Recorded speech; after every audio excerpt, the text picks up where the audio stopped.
Hi there. This is part 2 of Roll of Thunder, Hear My Cry by Mildred D. Taylor, and I am continuing with the part where I left off last time. The Great Faith Elementary and Secondary School, one of the largest black schools in the county, was a dismal end to an hour's journey. Consisting of 4 weather-beaten wooden houses on stilts of brick, 320 students, 7 teachers, a principal, a caretaker, and the caretaker's cow, which kept the wide crabgrass lawn sufficiently clipped in spring and summer. The school was located near 3 plantations, the largest and closest by far being the Granger plantation. Most of the students were from families that sharecropped on Granger land, and the others mainly from Montier and Harrison plantation families. Because the students were needed in the fields from early spring, when the cotton was planted, until after most of the cotton had been picked in the fall, the school adjusted its terms accordingly, beginning in October and dismissing in March. But even so, after today, a number of the older students would not be seen again for a month or two, not until the last puff of cotton had been gleaned from the fields, and eventually most would drop out of school altogether. Because of this, the classes in the higher grades grew smaller with each passing year. The class buildings, with their backs practically against the forest wall, formed a semicircle facing a small one-room church at the opposite edge of the compound. It was to this church that many of the school students and their parents belonged. As we arrived, the enormous iron bell in the church belfry was ringing vigorously, warning the milling students that only 5 minutes of freedom remained. Little Man immediately pushed his way across the lawn to the well. Stacy and TJ, ignoring the rest of us now that they were on school grounds, wandered off to be with the other 7th grade boys, and Christopher, John, and Claude rushed to reunite with their classmates of last year. Left alone, I dragged slowly to the building that held the first 4 grades and sat on the bottom step. Plopping my pencils and notebook into the dirt, I propped my elbows on my knees and rested my chin in the palms of my hands. "Hey, Cassie," said Mary Lou Wellever, the principal's daughter, as she flounced by in a new yellow dress. "Hey yourself," I said, scowling so ferociously that she kept on walking. I stared after her a moment, noticing that she would have on a new dress. Certainly no one else did. Patches on faded pants and dresses abounded on boys and girls, come so recently from the heat of the cotton fields. Girls stood awkwardly, afraid to sit, and boys pulled restlessly at starched, high-buttoned collars. Those students, fortunate enough to have shoes, hopped from one pinched foot to the other. Tonight, the Sunday clothes would be wrapped in newspaper and hung for Sunday, and the shoes would be packed away to be brought out again only when the weather turned so cold that bare feet could no longer traverse the frozen roads. But for today, we all suffered. On the far side of the lawn, I spied Mo Turner, speeding towards the 7th grade class building, and wondered at his energy. Mo was one of Stacy's friends. He lived on the Montier plantation, a 3.5-hour walk from the school. Because of the distance, many children from the Montier plantation did not come to Great Faith after they finished the 4-year school near Smellings Creek. But there were some girls and boys like Mo who made the trek daily, leaving their homes while the sky was black and not returning until all was blackness again. I, for one, was certainly glad that I didn't live that far away. I don't think my feet would have wanted that badly for me to be educated. The chiming of the school bell began. I stood up dusting my bottom as the 1st, 2nd, 3rd, and 4th graders crowded up the stairs into the hallway. Little Man flashed proudly past, his face and hands clean and his black shoes shining again. I glanced down at my own shoes, powdered red, and raising my right foot, rubbed it against the back of my left leg, then reversed the procedure. As the last gong of the bell reverberated across the compound, I swooped up my pencils and notebook and ran inside. A hallway extended from the front to the back door of the building. On either side of the hallway were 2 doorways, both leading into the same large room, which was divided into 2 classrooms by a heavy canvas curtain. The 2nd and 3rd grades were on the left, the 1st and 4th grades on the right. I hurried to the rear of the building, turned to the right, and slid into a 3rd-row bench occupied by Gracie Pearson and Alma Scott. "You can't sit here," objected Gracie. "I'm saving it for Mary Lou." I glanced back at Mary Lou Wellever depositing her lunch pail on a shelf in the back of the room and said, "Not any more, you ain't." Miss Daisy Crocker, yellow and buck-eyed, glared down at me from the middle of the room with a look that said, "So, it's you, Cassie Logan." Then she pursed her lips and drew the curtain alongside the rusted iron rod and tucked it inside a wide loop in the back wall. With the curtain drawn back, the first graders gazed quizzically at us. Little man sat by a window, his hands folded, patiently waiting for Miss Crocker to speak. Mary Lou nudged me. "That's my seat, Cassie Logan."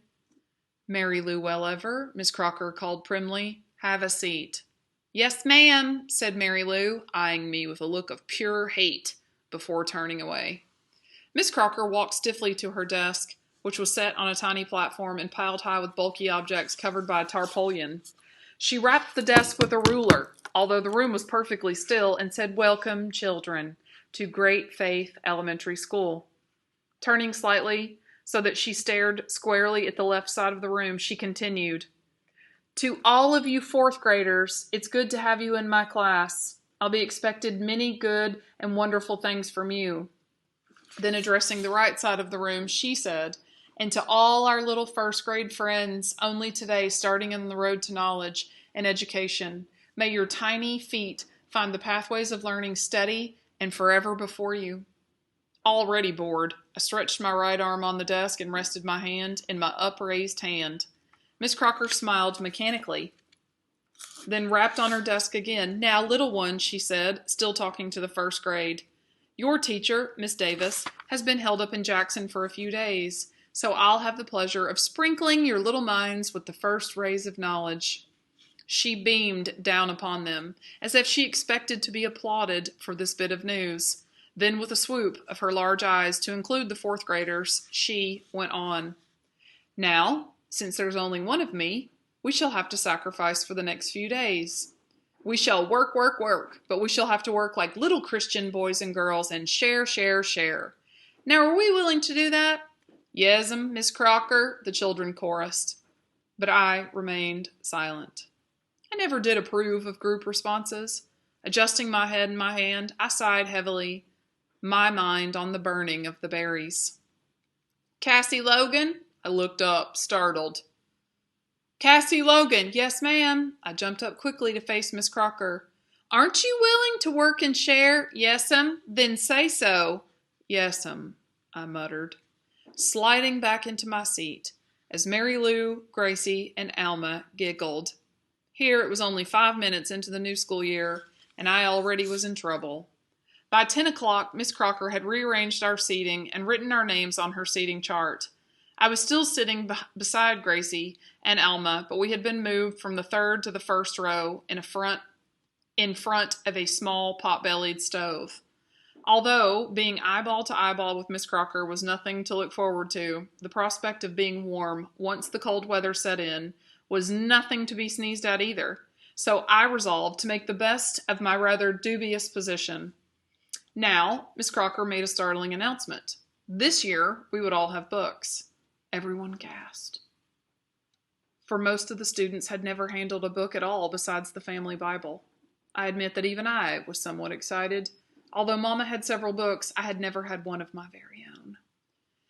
"Now, we're very fortunate to get these readers," Miss Crocker explained, while we eagerly awaited the unveiling. "The county superintendent of schools himself brought these books down here for our use, and we must take extra good care of them." She moved toward her desk. "So let's all promise that we'll take the best care possible of these new books." She stared down, expecting our response. "All right, all together. Let's repeat.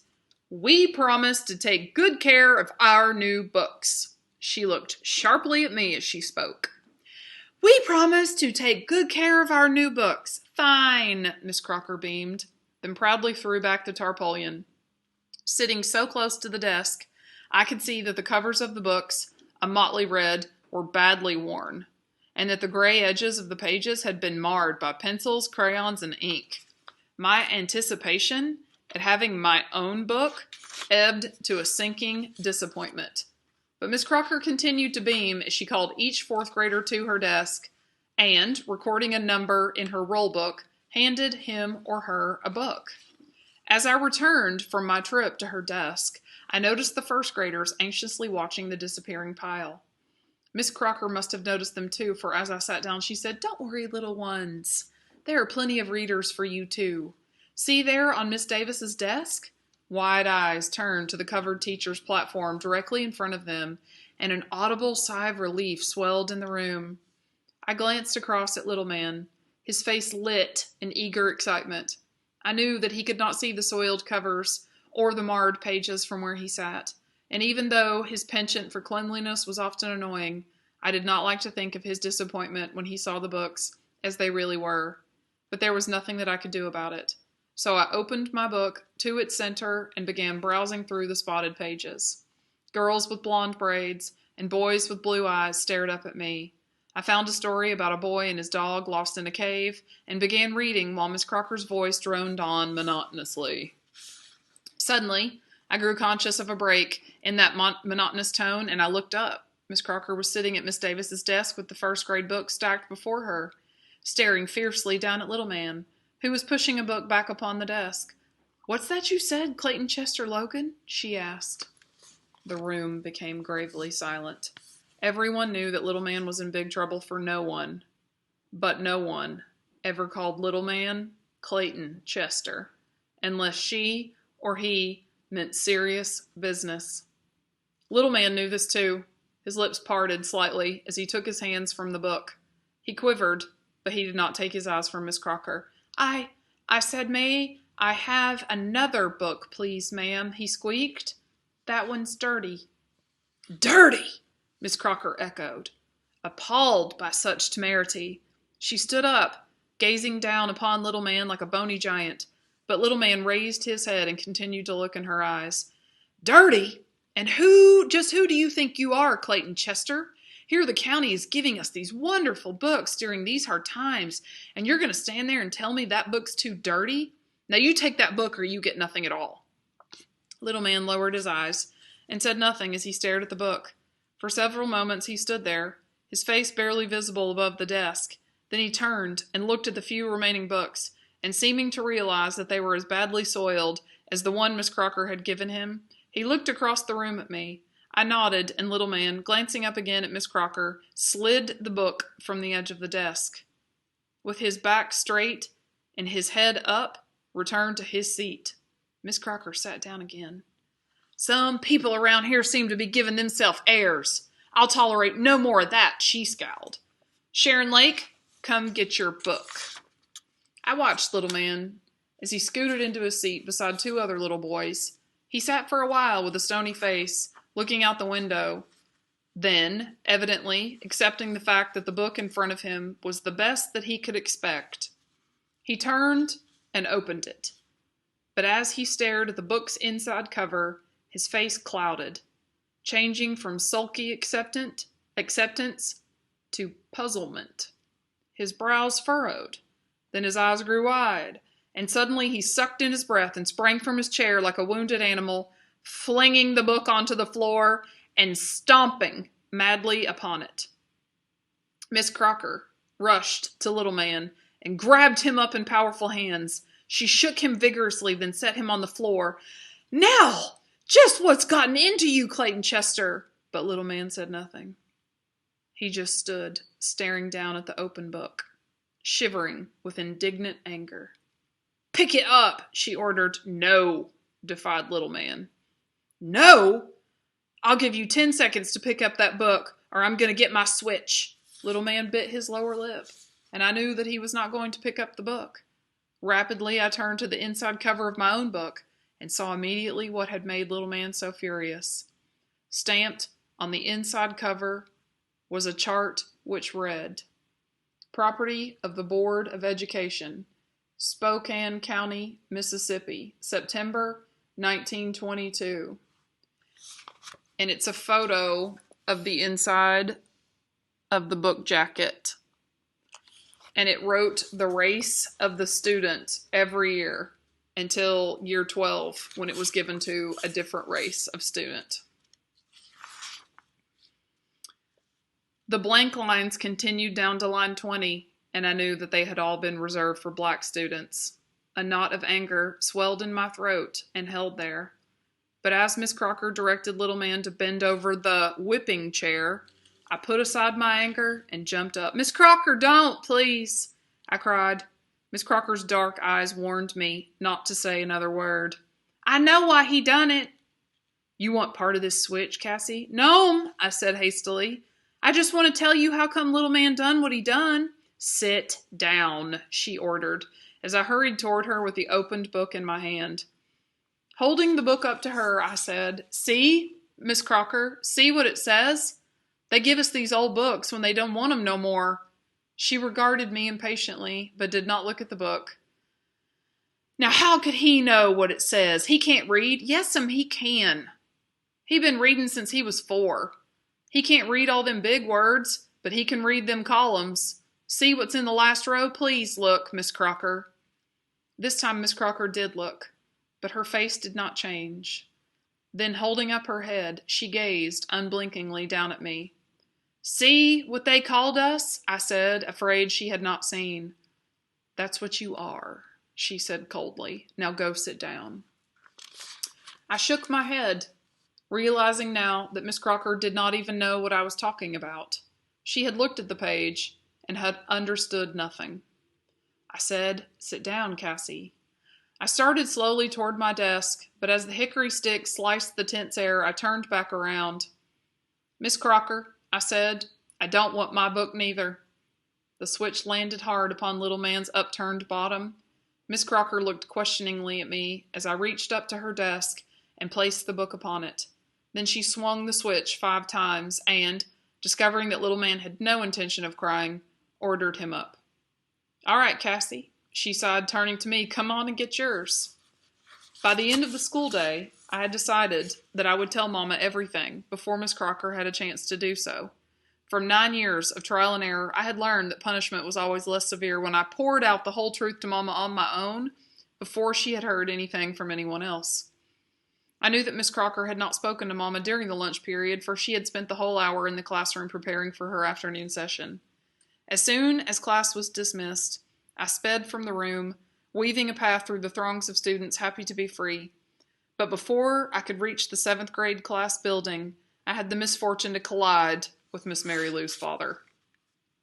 Mr. Wellever looked down on me with surprise that I would actually bump into him, then proceeded to lecture me on the virtues of watching where one was going.